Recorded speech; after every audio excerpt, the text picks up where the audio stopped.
ಒಂದು ಸಣ್ಣ ಗ್ರಾಮದ ಬಳಿ ರಾಮ್ ಎಂಬ ಒಳ್ಳೆಯ ರೈತನಿದ್ದ. ರಾಮ್ ಹಣ್ಣುಗಳು ಮತ್ತು ತರಕಾರಿ ಬೆಳೆಸುವುದು ತುಂಬಾ ಇಷ್ಟಪಡುವವನಾಗಿದ್ದ.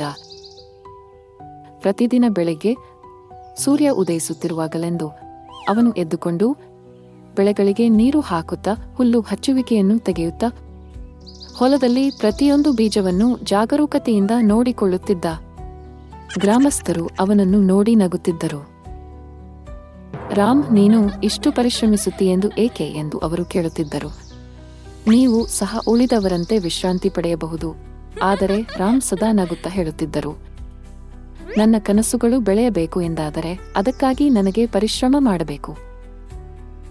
ಅತ್ತದೆ ರಾಜು ಎಂಬ ಮತ್ತೊಂದು ರೈತ ಇದ್ದ. ಅವನು ಆಲಸ್ಯಪರನಾಗಿದ್ದ. ಅವನು ಬಹುತೇಕ ದಿನಗಳನ್ನು ಮರದ ಕೆಳಗೆ ಕೂತು ಗೆಳೆಯರೊಂದಿಗೆ ಮಾತನಾಡುತ್ತಾ ಉತ್ತಮ ಬೆಳೆಗಳು ಸ್ವತಃ ಬೆಳೆಯುತ್ತವೆ ಎಂದು ನಂಬುತ್ತಿದ್ದ. ನನಗೆ ಬೇಗ ಒಳ್ಳೆಯ ಫಸಲು ಬರುತ್ತದೆ ಎಂದು ರಾಜು ಹೇಳುತ್ತಿದ್ದ. ಆದರೆ ದಿನಗಳು ಕಳೆದರೂ ಅವನ ಬೆಳೆ ಬೆಳೆಯಲಿಲ್ಲ. ಆದರೂ ರಾಮ್ ಪ್ರತಿದಿನವೂ ಪರಿಶ್ರಮದಿಂದ ಕೆಲಸ ಮಾಡುತ್ತಿದ್ದ. ಕೆಲವು ದಿನಗಳು ಮಳೆ ಬಂದಿತು, ಕೆಲವು ದಿನಗಳು ಬಿಸಿಲು ಹೊತ್ತಿತು. ಅದಕ್ಕೂ ಅವನು ಒಮ್ಮೆ ಕೂಡ ಬಿಡಲಿಲ್ಲ. ನಿಧಾನವಾಗಿ ಅವನ ಬೆಳೆಗಳು ಎತ್ತರವಾಗಿ ಮತ್ತು ಬಲವಾಗಿ ಬೆಳೆಯುತ್ತಾ ಹೋಗಿದವು.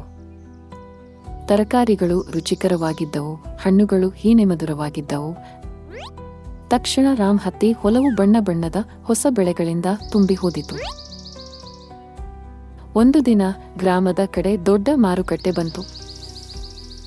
ರೈತರು ತಮ್ಮ ಬೆಳೆಗಳನ್ನು ಮಾರಾಟಕ್ಕೆ ತಂದರು. ಬೆಳೆ ಬೆಳೆಯದ ಕಾರಣ ರಾಜು ಕೆಲ ತರಕಾರಿಗಳನ್ನು ಮಾರಲು ಕಷ್ಟಪಟ್ಟನು. ಆದರೆ ರಾಮ್ ದ್ಯೂಖೆನ್ ಹಣ್ಣುಗಳು ಮತ್ತು ತರಕಾರಿಗಳಿಂದ ತುಂಬಿತ್ತು. ಜನರು ಅವನ ಬೆಳೆಗಳನ್ನು ಇಷ್ಟಪಟ್ಟು ಅವನು ಇಟ್ಟಿರುವ ಎಲ್ಲವನ್ನೂ ಖರೀದಿಸಿದರು.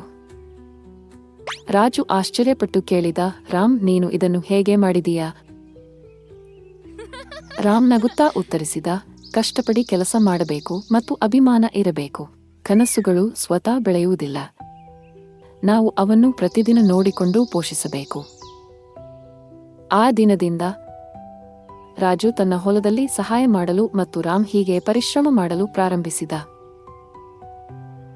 ಶೀಘ್ರದಲ್ಲೇ ಅವನು ಸಹ ತನ್ನ ಬೆಳೆ ಬೆಳೆಯುತ್ತಿರುವುದನ್ನು ಕಂಡು ಪರಿಶ್ರಮಕ್ಕೆ ಫಲ ಸಿಗುತ್ತದೆ ಎಂಬುದನ್ನು ತಿಳಿದನು. ಕಷ್ಟಪಡಿ, ಪರಿಶ್ರಮ ಮತ್ತು ಸಮರ್ಪಣೆ ಇದ್ದರೆ ಯಶಸ್ಸು ಖಚಿತ.